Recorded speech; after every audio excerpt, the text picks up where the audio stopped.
Ceux qui ne sont pas d'impulsion, je vous dis bienvenue. Et je voulais vous dire aussi que dans notre église, tous nos bénévoles s'appellent des bâtisseurs. Et j'aime beaucoup ce mot, pourquoi ? Parce qu'il ne parle pas seulement de ce que l'on fait, mais il parle de ce que l'on est. Nous sommes des bâtisseurs. Amen. Et un bâtisseur, ce n'est pas quelqu'un qui occupe une place juste parce qu'il y a une place, mais c'est quelqu'un qui construit. Mais il ne construit pas quelque chose dans un temps limité, il construit quelque chose qui va durer pour l'éternité. Mais quand on construit, des fois, il y a un piège. Le piège, c'est que des fois, on veut bâtir vite, on veut bâtir grand, on veut bâtir beau, et puis on oublie de bâtir solide. C'est comme quelqu'un qui rêve d'une maison magnifique, il va choisir sur son plan, il va mettre des belles fenêtres, il va mettre des belles couleurs, et puis une belle décoration. Et puis tout le monde l'admire et tout le monde va dire « Waouh, la maison, elle est extraordinaire » comme dit Alvin. « Oh, waouh !» Mais il a oublié une chose essentielle, les fondations. Et là, tout peut s'écrouler. Et j'ai même envie de dire patatras. Mais le patatras, ce n'est pas à cause de ce qu'on voit. C'est à cause de ce qu'on ne voit pas. Et c'est pour ça que j'ai intitulé le message de cet après-midi « Dieu bâtit le bâtisseur ». Parce qu'il n'est pas question de bâtir simplement à l'extérieur, mais ton intériorité aussi doit être bâtie. Parce que le Seigneur ne te forme pas d'abord pour faire, mais il te forme pour être. Et c'est très important.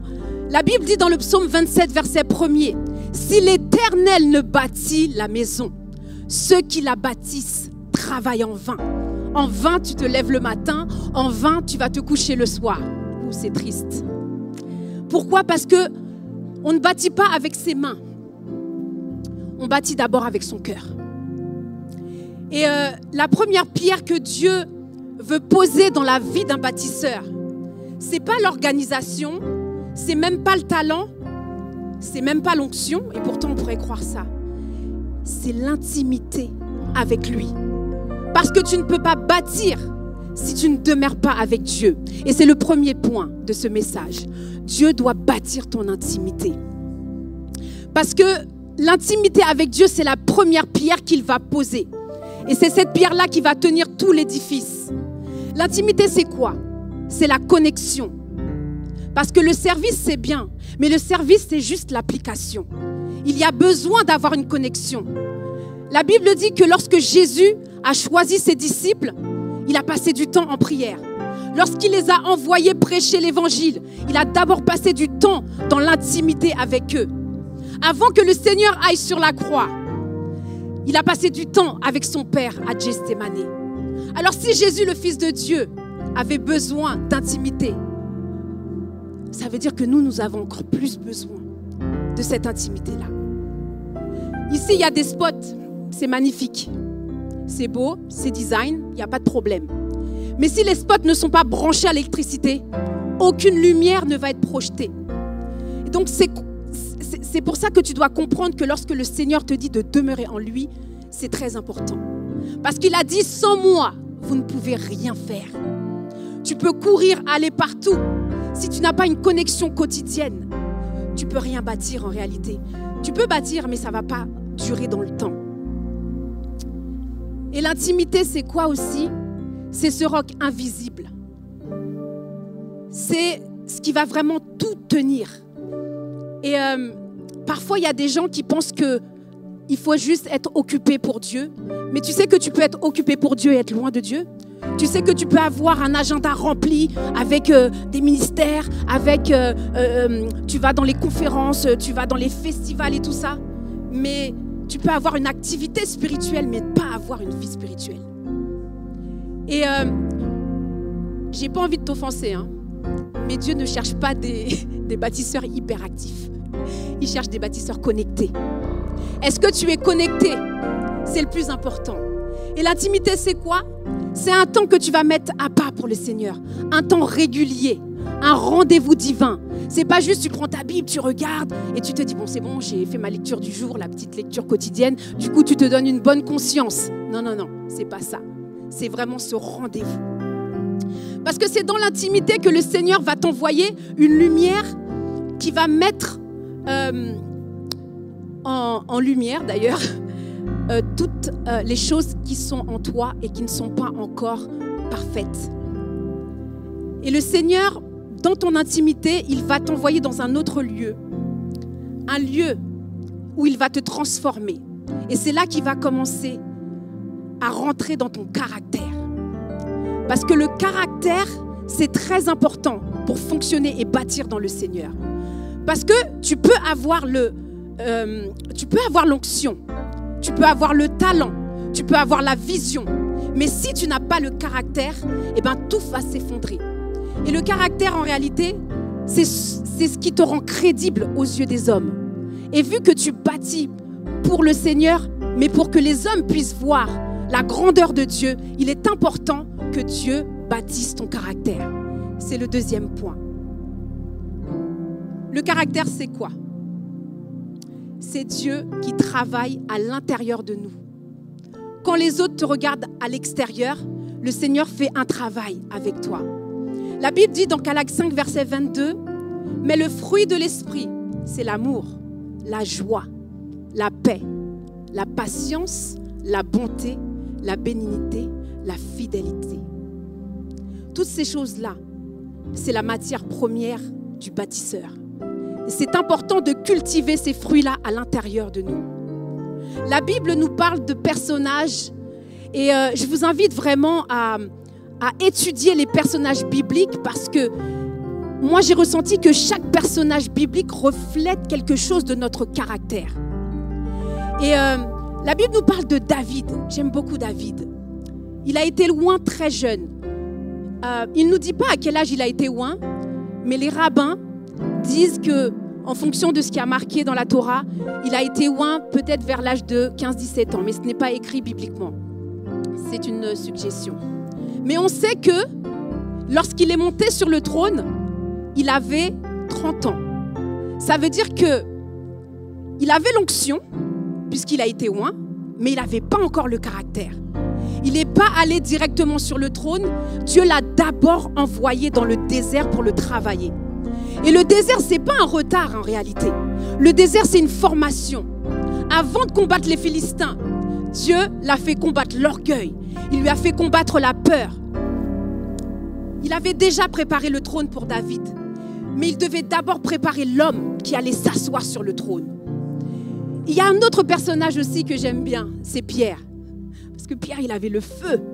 Pierre, il était zélé. Pierre, il avait la passion. Et c'est tout ce que je vous souhaite cet après-midi. Vraiment d'avoir le feu de Dieu en vous. Mais Pierre n'avait pas la maîtrise. Pierre, il parle trop vite. Il agit trop vite. Et aussi, il promet trop vite. Il avait l'intimité, puisqu'il était un des disciples de Jésus. Mais il n'avait pas encore le caractère.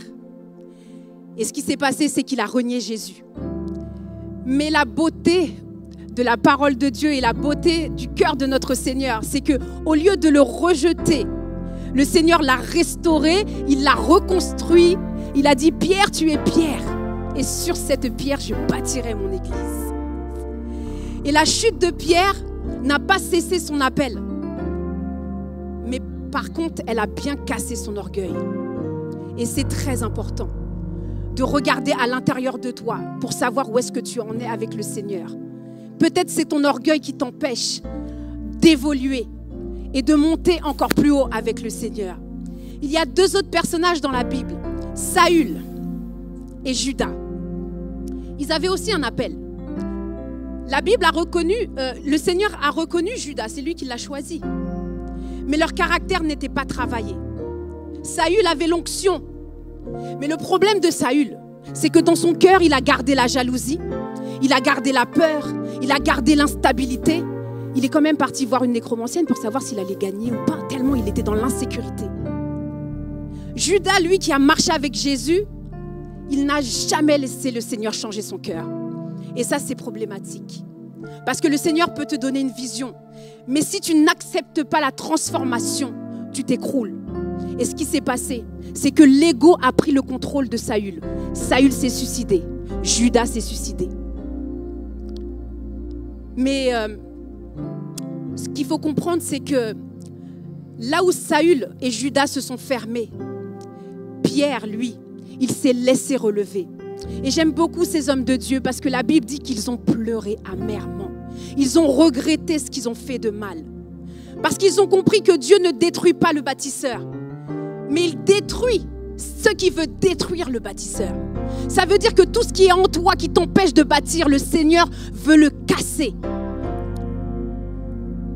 Sache une chose, l'onction c'est bien. L'onction ça donne la vitesse. Mais ce qui va te donner la stabilité dans le Seigneur, c'est le caractère. Alors quand ton caractère est transformé, le Seigneur va faire quelque chose. Il va regarder où est-ce que tu en es. Et lorsqu'il va voir que vraiment tu commences à changer, tu commences à évoluer, lorsqu'il t'a bien taillé, ça fait mal, hein? Ça fait mal. Mais si tu résistes, tu sais qu'est-ce qu'il va faire? Il va te révéler qui tu es vraiment. Et c'est ça qui est important. Parce que quand ton identité, elle est révélée, tu ne vas pas juste changer de comportement, hein? Tu vas changer de dimension. Et nous, on veut toujours aller dans une autre dimension. Et c'est notre point 3. Dieu bâtit ton identité. La Bible dit, si quelqu'un est en Christ, il est une nouvelle créature. Les choses anciennes sont passées. C'est ça, hein, la nouvelle dimension. C'est lorsque tu deviens une nouvelle créature. Toute chose est devenue nouvelle. Quand tu ne connais pas ton identité, il y a un problème avec ça.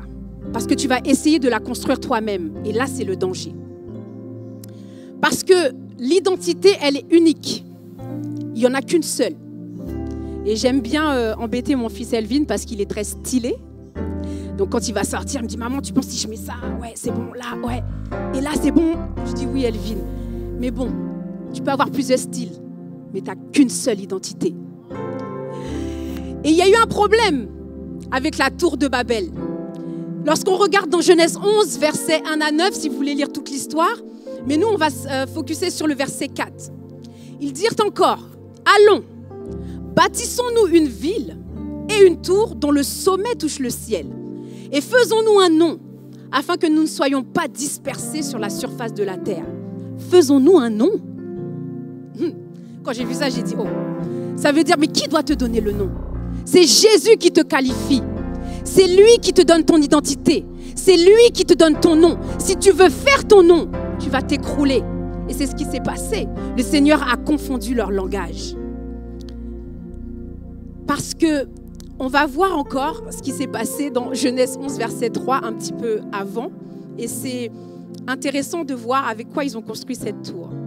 Ils dirent l'un à l'autre, « Allons, faisons des briques et cuisons-les au feu. » La brique leur tint lieu de pierre et le bitume leur servit de ciment. Tu sais quoi, quand tu reçois ton identité en Christ, tu deviens une pierre vivante, pas une brique. Il y a une différence entre la brique et la pierre. En hébreu, le mot brique se dit lebna. C'est quoi une brique en réalité? C'est quelque chose qui a été façonné par la main de l'homme. Ce n'est pas naturel en réalité. Alors que la pierre, c'est naturel. C'est le Seigneur qui l'a créée telle qu'elle est. Et lorsque le Seigneur taille cette pierre, il va la poser dans l'édifice. Et lorsqu'il a bien taillé, c'est là que tu connais ton identité. Le Seigneur ne bâtit pas avec des briques qui sont toutes pareilles. Il bâtit avec des pierres vivantes uniques. Regarde-toi aujourd'hui. Ton ADN n'est pas le même ADN que quelqu'un d'autre, même dans le monde physique. Ton empreinte digitale n'est pas le même que quelqu'un d'autre. Donc ça veut dire que tu es unique. Et lorsque tu sais cela, tu comprends que tu attends juste que le Seigneur te dévoile ton identité. Le problème de la brique, c'est qu'elle est moulée par le monde et par toutes les pensées du monde. Et puis la brique aussi, c'est pas terrible parce qu'en fait, c'est interchangeable. Toi, on ne peut pas te changer. Là où le Seigneur te positionne, c'est là où tu dois rester. Alors n'essaye pas de ressembler à quelqu'un parce que tu es unique. Quelqu'un peut être ton mentor. Quelqu'un peut te motiver. Mais tu ne peux pas être quelqu'un d'autre que ce que tu es. Donc tu dois chercher à savoir ce que tu es dans le Seigneur. Et ce que j'aime avec Dieu, c'est qu'il travaille dans le silence. Il travaille dans le silence dans le sens où il ne travaille pas dans la confusion. Il ne bâtit pas seulement des pierres, mais il bâtit des pierres préparées à l'avance pour les mettre dans son édifice. Et j'aime énormément ce verset qui dit dans 1 Roi verset 6 et 7, « Quand le temple de Dieu est construit, la Bible dit que on n'entendit ni marteau, ni hache, ni outil de fer pendant la construction. Les pierres avaient été taillées avant d'être amenées sur le chantier. » Oh my God, ça veut dire que le Seigneur ne te positionne pas si tu n'es pas prêt. Mais dans le silence, il te taille, il fait son travail. C'est dans ton cœur qu'il fait tout ça. Est-ce que tu es prêt à accepter cela? Les pierres, elles étaient taillées en secret avant d'être posées en public. Tu dois accepter d'être façonné par le Seigneur. Ne cherche pas le regard des hommes. Ne cherche pas à t'exposer trop vite. Laisse le Seigneur te façonner dans l'intimité. Laisse le Seigneur te façonner dans le lieu caché. Vous savez, on a vu des pasteurs qui sont montés trop vite. Et ils sont tombés aussi très vite. Pourquoi? Parce qu'ils n'avaient pas le caractère. C'est dur. Ils avaient l'appel. C'est pas parce que vous voyez un pasteur tomber qu'il n'avait pas l'appel. Il avait l'appel, mais il n'avait pas le caractère. Et le problème, c'est que au lieu de faire la mission l'a fait capoter. C'est pas le but aujourd'hui. Il faut une fondation profonde pour pouvoir exercer cette mission. C'est pareil. Lorsque tu regardes Instagram, TikTok, il y a beaucoup de jeunes qui essayent d'être célèbres en 3 mois. Ils deviennent connus et le problème, c'est qu'ils ne sont pas construits. Ils ont des millions de vues, ça, il n'y a pas de problème. TikTok, Instagram fait son travail. Mais ils n'ont pas de base intérieure. Lorsque tu n'as pas de base intérieure, tu sais à quoi ça se termine? Avec de la dépression, ça se termine avec un burn-out, avec des addictions, avec des scandales. Et tu perds le repère parce que tu n'es pas fondé. Accepte que le Seigneur te cache, pas pour te punir, hein, mais il te cache pour te construire. Parce que l'Éternel prépare dans le secret afin de t'exposer pour faire sa mission. Mais avant de t'exposer, il doit te préparer. Il y a maintenant 13 ans de cela, Dionel et moi avons reçu une prophétie. Une prophétesse a prophétisé sur nous, sur notre appel, sur notre mission. Et nous, on avait tellement le feu pour le Seigneur et on pensait que, bon, ok, c'est maintenant, il faut se mettre au travail, allez, on y va. Mais le Seigneur n'avait pas donné le timing. Qu'est-ce qui s'est passé? On voit qu'on commence à travailler, mais on ne voit pas en fait la gloire de Dieu, exactement ce qu'il veut faire. Qu'est-ce qui s'est passé? Je vous ai déjà expliqué. Après, je suis tombée dans une dépression parce que je n'étais pas dans le timing divin. J'avais l'intimité, mais je n'avais pas encore le caractère. Ensuite, il a fallu que le Seigneur me forme, intérieurement parlant. Et aujourd'hui, je suis devant vous, je suis encore en formation. Béni soit Laurent, qui a accepté de jouer ce rôle-là dans ma vie. Et aujourd'hui, j'aimerais vraiment vous encourager. Le Seigneur m'a montré une vision hier qui m'a beaucoup encouragée. Il m'a montré qu'il y a des hommes de Dieu qui sont en préparation. Il y a des évangélistes dans cette salle, il y a des prophètes dans cette salle, il y a des pasteurs dans cette salle. Mais le Seigneur m'a dit qu'ils sont destinés pour le réveil qui est à venir, mais ils sont en cours de construction. Alors j'espère que c'est toi et je veux te voir grandir dans l'œuvre du Seigneur. Sois béni au nom de Jésus. Amen.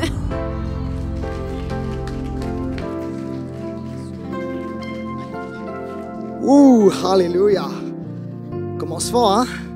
Ouh, qui reçoit dans ce lieu? Alléluia, on veut des pierres vivantes. Alléluia. Magnifique, super message, excellent. Et maintenant, la continuité, la suite. Alléluia. C'est maintenant Sorel qui va prendre le relais. On va l'encourager et donner de la force. Que Dieu te bénisse. Bonjour Église, vous allez bien? Gloire à Dieu. Alléluia. Oui, mon message cet après-midi s'intitule « De la religion à la relation ». Et on va prier. Est-ce qu'on peut se lever pour prier, s'il vous plaît? Alléluia. Alléluia. Merci Père pour cette grâce. Merci Seigneur pour ta parole qui est annoncée en ce lieu. Seigneur, nous te remettons cet après-midi ta parole qui est prêchée avec sagesse, avec amour, avec compassion, avec détermination. Seigneur, que ta parole brise les chaînes, que ta parole nous emmène à un niveau supérieur, à une dimension surnaturelle. Oh Seigneur, nous voulons te glorifier, que tout l'honneur et la gloire te reviennent. Alléluia. Au nom puissant de Jésus-Christ, nous avons prié, nous disons Amen. Alléluia. Donc, je vais vous raconter l'histoire d'une dame. Il y a quelques années, une dame chrétienne allait à l'église plusieurs fois par semaine. Elle allait le dimanche et elle allait aussi en semaine, notamment pour des réunions. Elle chantait, elle priait. Cependant, elle ne savait pas. Elle ne savait pas, elle ne connaissait pas le Dieu à qui elle priait. Elle chantait, elle priait, mais elle ne connaissait pas le Dieu à qui elle priait. Cette dame, elle est tombée dans une dépression. Et cependant, Dieu ne l'a pas laissée parce que il est arrivé un temps où elle a vraiment rencontré véritablement le Dieu à qui elle priait. Elle a vraiment eu cette expérience-là et elle a rencontré son Dieu et son Seigneur. Et les amis, un danger, on est tous en danger. C'est quoi ce danger? C'est la religion. La religion, c'est quoi? C'est faire les choses de Dieu, donner par exemple l'offrande, aider un pauvre et être complètement déconnecté de Dieu. Faire ça pour taire sa conscience, faire ça pour avoir une bonne, comment dirais-je, pour être bien vu ou bien extérieurement. La religion nous connecte en fait à tout ce qui est extérieur. Et les rituels, les traditions humaines, vivent même dans une famille chrétienne, mais sans connaître le Dieu auquel nous prions, le Dieu à qui nous prions. Et cet après-midi, le Saint-Esprit veut ranimer en nous le feu du premier amour. Il veut, pour ceux qui ne l'ont pas encore rencontré, que nous le rencontrions. Parce que Jésus-Christ, ce n'est pas une religion. Jésus-Christ, c'est une relation. C'est une relation vivante. Et depuis l'Ancien Testament, Dieu cherche à établir une relation avec son peuple. La relation, est-ce que vous avez déjà eu une relation? Vous avez déjà une relation? La relation, c'est entre deux personnes. Et la relation, il y a des rencontres qui nous emmènent loin et des rencontres qui nous tirent vers le bas. Mais la relation avec Dieu, c'est cette relation qui nous emmène à un niveau supérieur. Et c'est une relation vivante. Ce n'est pas seulement dans les œuvres, c'est quelque chose intérieurement que nous vivons et que nous ne sommes plus les mêmes en fait. Nous passons d'une étape A à une étape Z. Nous allons de gloire en gloire. Et Dieu a toujours cherché, du coup, comme je disais, à établir une relation avec son peuple. En passant par Adam et Ève, il crée Adam et Ève, il les place dans le jardin, il communique avec eux directement. Et cependant, il y a quelque chose qui s'est passé, le péché. Le péché a séparé. La Bible dit que le péché nous sépare de Dieu. Le péché nous éloigne de Dieu. Nous avons été privés de la gloire de Dieu à cause du péché. Donc Adam et Ève, ils ont été privés de cette gloire-là. Et le Seigneur ne les a pas laissés. Il ne les a pas laissés parce qu'il est revenu il s'est manifesté à Caïn. Caïn et Abel, c'était les enfants d'Adam et Ève. Il se manifeste à Caïn. Il dit à Caïn, il leur dit, offrez-moi quelque chose. Abel va offrir les prémices, quelque chose qui lui coûte. Et quand par acte religieux, c'est là où la religion est rentrée. La religion est rentrée à ce moment-là, où quand il a fait tout par ses propres efforts, il a donné les fruits de son dur labeur en pensant que Dieu interviendrait. Cependant, Dieu a agréé l'offrande de Abel, parce que Abel s'était sacrifié intérieurement, il avait déposé le meilleur de lui et il aimait Dieu, il était passionné de Dieu. Et Dieu a rejeté malheureusement l'offrande de Caïn. C'est là où a commencé la religion. Et ça a poursuivi, en fait, dans l'Ancien Testament, on a eu le peuple d'Israël.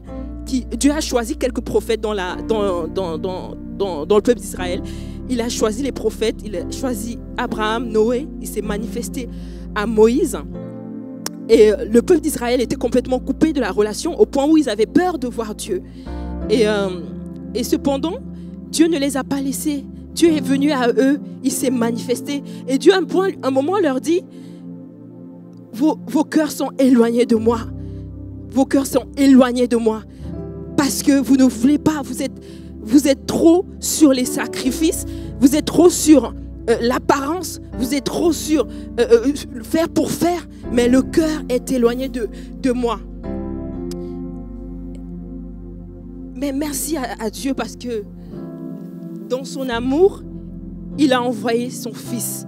Et la Bible dit dans Jean au chapitre 17, verset 3, « Or la vie éternelle, c'est qu'ils te connaissent, toi le seul vrai Dieu, et celui que tu as envoyé, Jésus-Christ. » Dans ce verset, je retiens 4 vérités. Vraiment noter 4 vérités pour une relation efficace avec Dieu.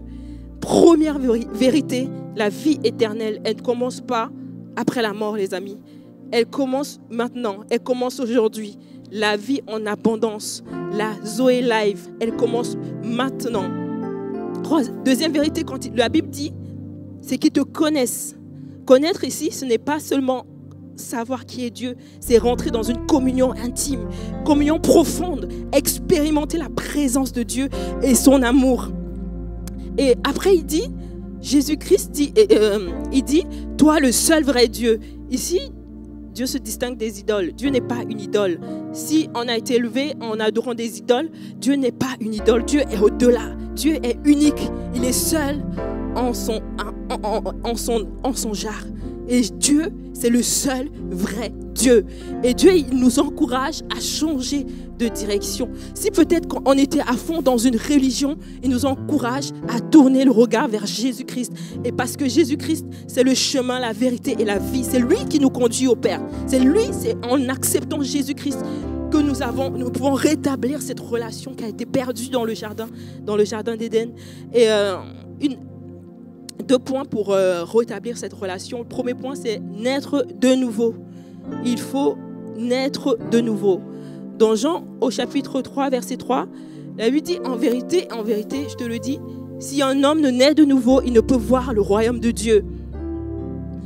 Et Matthieu 11, verset 27, la Bible dit, toutes choses m'ont été données par mon Père.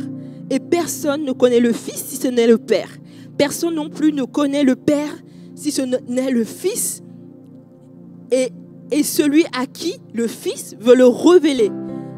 On voit ici que c'est en donnant sa vie à Dieu, en faisant cette prière, en acceptant le Seigneur Jésus, que nous rentrons en connexion. La relation, cette connexion déclenche en fait un changement de vie. Cette connexion déclenche un virement à 360 degrés. On passe de la mort à la vie. On passe d'un statut de victime à un statut de conquérant. Et Dieu, il nous fait du bien, il nous relève. Et même si on a été amoché par les situations de la vie, même si on a perdu tout contrôle, et peut-être qu'aujourd'hui, tu te dis, waouh, ma relation, elle est avec Dieu, elle est peut-être en bas, elle est pas comme celle que j'aimerais. Il suffit juste de tourner ton regard vers Jésus. Jésus-Christ est le médiateur, celui qui nous conduit au Père. Et le deuxième point, c'est la dépendance au Saint-Esprit. Pour avoir cette relation vivante, nous devons dépendre du Saint-Esprit. Dans Zacharie 4, chapitre 4, verset 6, la Bible dit « Ce n'est ni par force, ni par puissance, mais par son esprit. » Ce n'est ni par nos efforts, ni par notre bonne volonté. C'est uniquement par l'Esprit de Dieu. On doit avoir la révélation de qui est Dieu. La révélation de qu'est-ce que nous avons en nous. Nous avons une puissance surnaturelle. Nous avons quelque chose. L'Esprit de Dieu en nous, c'est la vie. L'Esprit de Dieu en nous, c'est la force. L'Esprit de Dieu en nous nous emmène loin. Il nous conduit dans toutes choses. Et quand nous dépendons du Saint-Esprit, nous ne suivons plus les règles religieuses. Nous suivons la voix de l'Esprit. Parce que nos oreilles sont sensibles. Notre cœur est à l'écoute. Nous ne faisons plus les choses pour plaire, mais nous faisons les choses parce que nous voulons être agréables à Dieu, ni par force, ni par puissance, mais par son esprit. Au nom de Jésus. Et c'était mon cas, en fait, cette femme dont je vous ai parlé au début, c'était moi. En 2015, j'ai été baptisée et dans une famille chrétienne, baptême par immersion, gloire à Dieu. Et par la grâce de Dieu, j'ai été dans une église, j'allais à l'église le dimanche, j'assistais au programme. Et je ne connaissais pas le Dieu à qui je priais. Je faisais tout par juste obéissance, on va dire, religieuse, mais je ne connaissais pas. Et un jour, je décide, période d'adolescence, je vais en vacances au Cameroun. Merci Seigneur, on a prié pour Cameroun tout à l'heure. Et le Seigneur m'avait donné un rendez-vous là-bas. Et véritablement, j'ai été touchée, j'ai été transformée par le Seigneur. Et j'ai été convaincue de péché, de justice, de jugement. Et ma vie ne fut plus la même, les amis. Et il y a eu un processus, comme elle disait Evelyne, c'est un processus de 2015-2025. Il y a eu un processus, un changement au niveau du caractère. Et peut-être toi, tu te dis, j'ai été baptisée, on a prié pour moi aujourd'hui, et je suis là, et je ne sais pas pourquoi je stagne. Pourquoi je stagne? T'inquiète pas.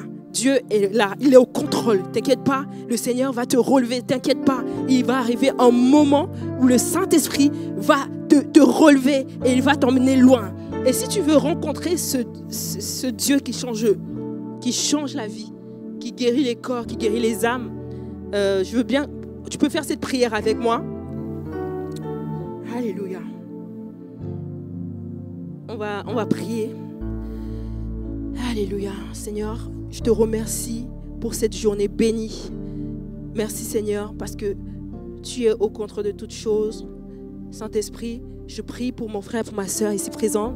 Je déclare Seigneur que tu le remplis de ta sagesse, que tu le reconnectes avec ta divine et glorieuse puissance. Je prie afin qu'il ne soit pas découragé. Non au découragement. Seigneur, ce n'est pas un esprit de peur que tu nous as donné, mais un esprit de force, d'amour et de sagesse. Et Seigneur, je déclare que mon frère ou ma soeur se reconnecte à la source d'eau vive, à la divine et glorieuse puissance qui élève, qui ramène vers le haut et non vers le bas. Oh Seigneur, rencontre véritablement quelqu'un ici, Seigneur. Nous te remercions et nous te bénissons pour cette grâce dans le nom de Jésus. Amen. Et pour conclure, les amis, Dieu ne cherche pas les adorateurs du dimanche. Venir à l'église, c'est très bien, mais ça ne change pas une vie. Dieu, il recherche vraiment des personnes passionnées, des personnes qui se livrent totalement. Avant, il y avait des sacrificateurs. Aujourd'hui, Dieu a fait de nous des sacrificateurs, des rois, des bâtisseurs, des acteurs, des personnes qui ne se laissent plus influencer par les tendances du moment. Il est temps qu'on grandisse. Il est temps qu'on bâtisse ensemble. Nous sommes une famille. Il est temps qu'on ne se laisse plus marcher dessus par l'ennemi. L'ennemi a été vaincu. Il est temps qu'on se révèle de la puissance de Dieu en nous et on se dise, terminé diable, ça suffit. Aujourd'hui, je suis plus que vainqueur, je suis une nouvelle créature en Christ. Alléluia. Et vraiment, je vous encourage à chercher cette relation vivante, cette relation qui change les vies, qui a changé les vies de plusieurs personnes. Je vous encourage à tourner les regards vers Jésus, le chemin, la vérité et la vie. Et si quelqu'un a soif, qu'il vienne, il boive. Et Dieu fait de lui une nouvelle créature. Nous ne sommes plus orphelins, nous ne sommes plus esclaves de la peur. Nous sommes désormais héritiers, co-héritiers avec Christ.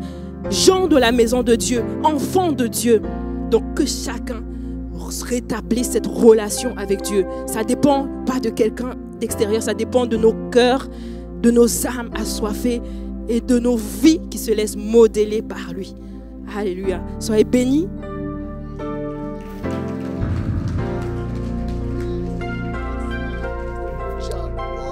Alléluia. Vous savez ce que j'aime, c'est qu'il n'y avait pas eu de concertation. En fait, j'impose pas de thème, j'en dis priez, voyez ce que Dieu vous dit et allez-y. Et en fait, Dieu est en train de parler aujourd'hui. Quelqu'un a dit amen à cela. Dieu est en train de te parler aujourd'hui. Et je voudrais juste ajouter une petite cerise sur ce beau gâteau. Ça va ou pas? Vous avez encore un peu d'énergie? Ok, vous avez encore un peu de place pour recevoir? Ok, j'ai intitulé mon message, ça va apparaître à l'écran. Et tu dois le dire avec moi. Conversion crescendo. Encore une fois, conversion crescendo. Le Seigneur m'a parlé ce matin et il m'a dit Laurent, en fait ta vision de la conversion, elle est trop restreinte et il faut l'élargir. Je dis quoi? Et le Seigneur est en train de me dire écoute, je vais te donner un autre modèle par rapport à la conversion. Est-ce que tu es là, église, ou pas?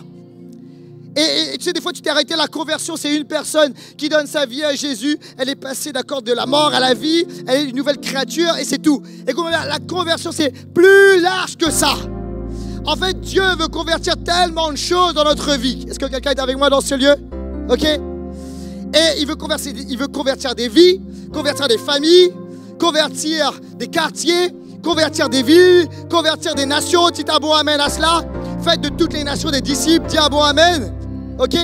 Et Dieu a dit, ok Laurent, je voudrais te parler du principe de conversion crescendo.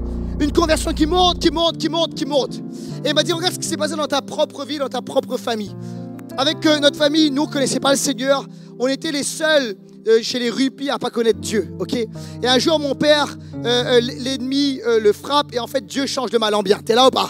Et mon père, ma mère donnent leur vie à Jésus. Moi, quelques mois après, je donne ma vie à Jésus. Les sœurs aussi, elles donnent leur vie à Jésus. Et tu sais ce qui se passe? C'est que individuellement, chacun, nous avons donné notre vie à Jésus.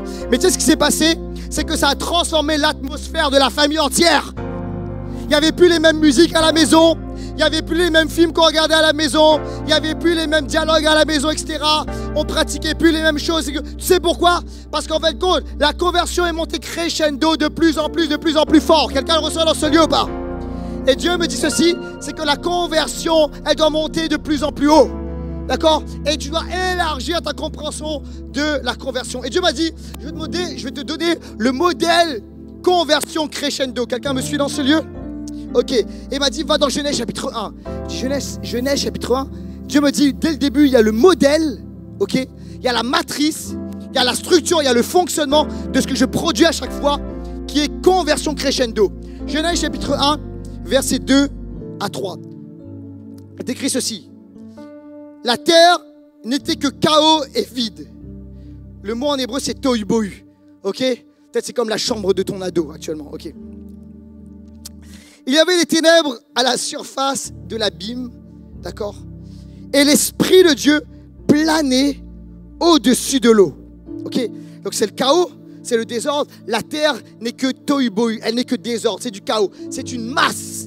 D'accord? Il n'y a rien de structuré. Il n'y a rien d'établi. Il n'y a rien. Il n'y a pas de structure. Écoute-moi bien. C'est bien très important. La Bible dit ceci. C'est que l'Esprit de Dieu, dis avec moi, l'Esprit de Dieu planait au-dessus des eaux. Ok? Et regarde la suite. Verset 3. Dieu dit. Dis avec moi. Dieu dit. Oh, plus fort. Dieu dit. Dieu parle. Il y a la parole de Dieu. Qu'il y ait de la lumière et il y eut de la lumière. Écoute-moi bien. Il y a le bazar, il y a le désordre. Écoute-moi bien.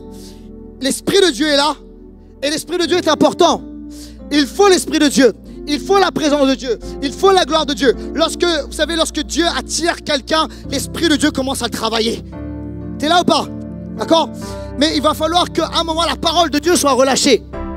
Et des fois, il y a des personnes qui disent, waouh, j'ai parlé à cette personne, elle a reçu. T'as vu comment je suis fort en évangélisation? Peut-être, mais écoute-moi bien, très certainement, l'Esprit de Dieu planait au-dessus de sa vie. Et il faut que la parole ensuite soit prononcée. Et lorsqu'il y a l'Esprit, et lorsqu'il y a la parole de Dieu, c'est la raison pour laquelle il faut méditer, lire, étudier, se plonger dans la parole de Dieu, être rempli de l'Esprit de Dieu. Quelqu'un a dit amen à cela. Nous sommes un peuple et charismatique avec l'Esprit de Dieu, et nous sommes également un peuple de la parole. Dites un bon amen. Ok? Et lorsqu'il y a les deux, il y a une œuvre de création, et je vais dire ceci, il y a une œuvre de conversion. Parce que la conversion, c'est la transformation, c'est le changement, c'est le bouleversement. Et là où il y avait le désordre, là où il y avait le chaos, il y a ensuite la structure de Dieu, la formation de Dieu, la transformation de Dieu, la conversion de Dieu. Quelqu'un dit amen. Ok? Et comment tu dis, Laurent, où est-ce que tu vas avec ça? Ce que je veux te dire, c'est qu'il y a un modèle. Dieu fonctionne exactement de la même façon avec nous. En fait, la terre existait, mais elle n'était que désordre. Il y a une partie chez toi qui existe et qui est comme amoindrie, une masse morte. Ça s'appelle ton esprit. Est-ce que quelqu'un est là ou pas? Nous sommes corps, âme et esprit. Et parfois, il y a des personnes qui veulent transformer les attitudes du corps, du comportement, mais qui n'ont pas eu une conversion de l'esprit. Écoute-moi bien. Tu n'as pas la puissance ni la force par toi-même de transformer un comportement de ton corps si tu n'as pas une conversion de ton esprit. Donc il y a un modèle. Dieu opère exactement de la même façon avec notre esprit, qui est sans Dieu. Notre esprit sans Dieu, c'est une masse. Ça existe, mais c'est une masse. Et il va falloir deux choses. La rencontre de deux choses. Dis avec moi deux choses, Église. Il va falloir que l'Esprit de Dieu plane au-dessus de ton esprit, couvre ton esprit, et il va falloir que la parole de Dieu résonne dans ton esprit. Alléluia. Ce qui va amener la formation, la transformation, la conversion littéralement de ton esprit. Quelqu'un dit un bon amen à cela. Et Dieu fonctionne de cette manière. C'est le modèle de Dieu. Ensuite, écoute-moi bien, il y a quelque chose à faire. C'est que lorsque ton esprit est transformé, tu dois d'ailleurs continuer à convertir ton esprit. Écoute-moi bien, lorsque Dieu a créé, il crée à la terre, mais après il a continué à créer. Il a créé le jour, la nuit, il a structuré les choses, etc. Écoute-moi bien, lorsque ton esprit est structuré, converti, tu dois continuer littéralement comme à convertir ton esprit. Pour comment? Avec la prière, c'est-à-dire le Saint-Esprit qui est là, et la parole de Dieu. Regarde-moi ça. Prochain slide, s'il te plaît. Convertir crescendo notre esprit. C'est en Jésus, dans Éphésiens chapitre 4. C'est en Jésus que vous avez été instruits à vous dépouiller eu égard à votre vie passée. On laisse le tohu-bohu, on laisse le désordre, d'accord, du vieil homme qui se corrompt par les convoitises trompeuses et être renouvelé dans l'esprit. Dites avec moi, dans l'esprit de votre intelligence. Il n'est pas question ici de l'intelligence cognitive. Il est question ici littéralement de transformer, de continuer à transformer notre esprit, qui est cette partie la plus noble, immatérielle, spirituelle. Mais tu dois continuer à développer, à structurer ton esprit, parce que ton esprit a une intelligence. T'es là ou pas? Comment tu fais? Par la prière, par la parole de Dieu, par la prière, par la parole de Dieu. Et la parole de Dieu va commencer à structurer, à établir les principes, les lois de la parole de Dieu, les lois du royaume, les vérités de Dieu. Quelqu'un a dit un bon amen à cela. Et en fait, tu es de plus en plus transformé et changé. Mais écoute-moi bien, ton esprit va être transformé, mais après, écoute-moi, la conversion va monter crescendo. Dis avec moi, conversion crescendo. Ah, je veux que tu sois avec moi, Église. Conversion crescendo. Ensuite, lorsque ton esprit est transformé, converti, tu dois ensuite gagner le territoire, convertir ton âme. Plus ton esprit va grandir, se développer, plus ton âme va changer. Tes émotions, les vérités auxquelles tu crois, ta façon de réfléchir, ton intelligence, tout ça va commencer à être transformé, à être changé. Il va y avoir une conversion même de ton âme, de tes sentiments, de la façon dont tu ressens les choses, la façon dont tu interagis, etc. Ton âme va commencer à changer. T'es là ou pas? Tes rêves vont commencer à changer. Tes émotions vont commencer à changer. Ta façon de réfléchir. Oh, quelqu'un était dans ce lieu ou pas? Et écoute-moi bien, tu dois ensuite convertir ton corps. Mais l'esprit, tu vois, ton esprit grandit, se développe en toi, et tu ne vas plus être attiré par les penchants de ton corps. Ton comportement va commencer à changer. Écoute-moi bien, la conversion va grandir crescendo. Et ça va changer même tout ton environnement.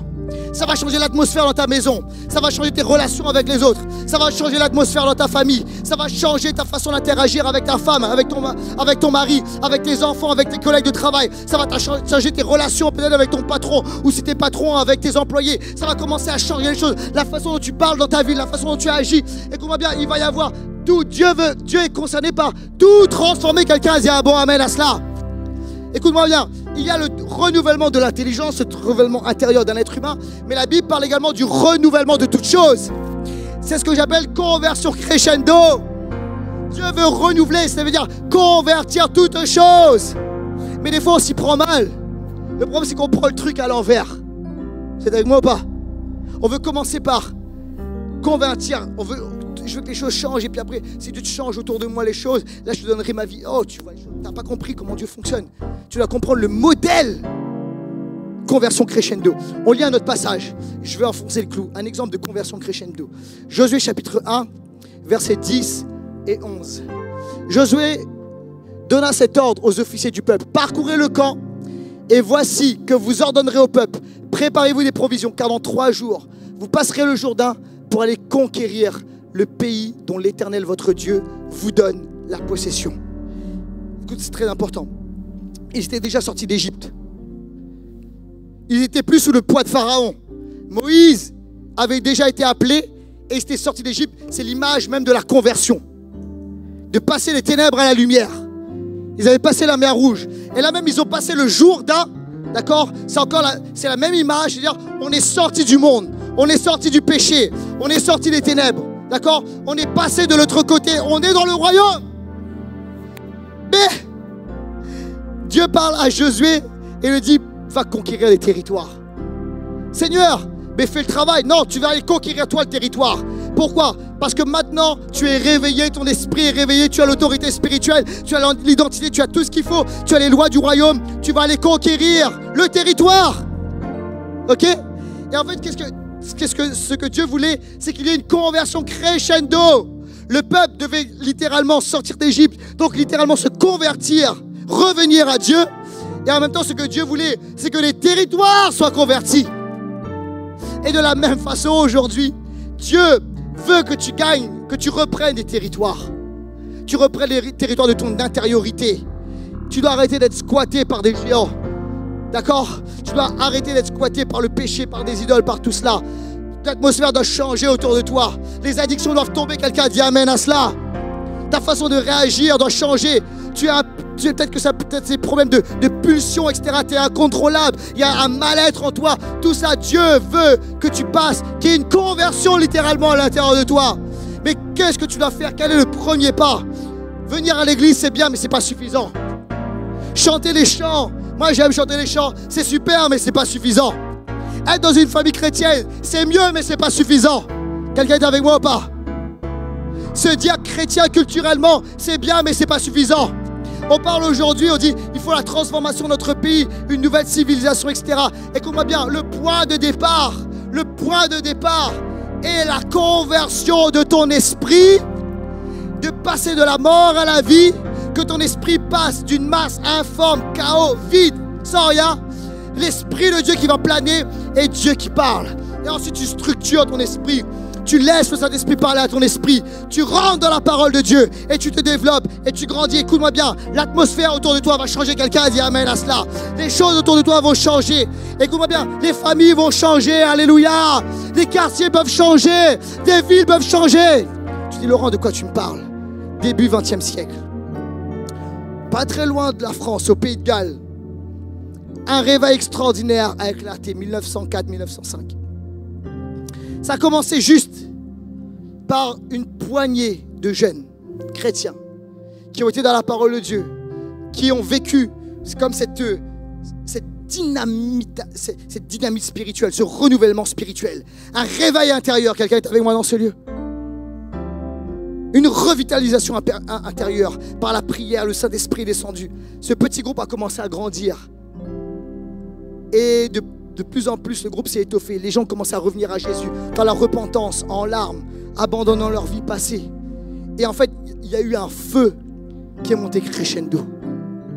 Il y a une conversion crescendo. Et la gloire de Dieu s'est tellement répandue dans tout le Pays de Galles que les tribunaux ont fermé. Les juges n'avaient plus de boulot. Les bars ont fermé. Vous êtes là ou pas? Littéralement, la criminalité s'est arrêtée. Comment et pourquoi? Tu dis Laurent, est-ce que c'est possible? Je te dis c'est possible. Dieu l'a fait dans l'histoire. Tu sais comment ça se passe? Conversion crescendo. Ça commence dans l'esprit. Et ce feu-là envahit tout un environnement et fait littéralement une différence. Mais il y a un point de départ. Et aujourd'hui, c'est le temps, écoute-moi bien, de passer de la religion à la relation. C'est le temps d'être un bâtisseur. Dieu va construire dans l'intériorité, dans les profondeurs, revenir dans l'intimité avec Dieu, le caractère avec Dieu, l'identité avec Dieu. Quelqu'un dit amen à cela. Mais il faut revenir à ces choses-là. Tu sais, des fois, on va dans des choses très compliquées et la Bible nous appelle à revenir à des choses lisibles. Et ça commence par là. Et tu verras, je te dis, je te déclare, je proclame, conversion crescendo. Est-ce qu'on peut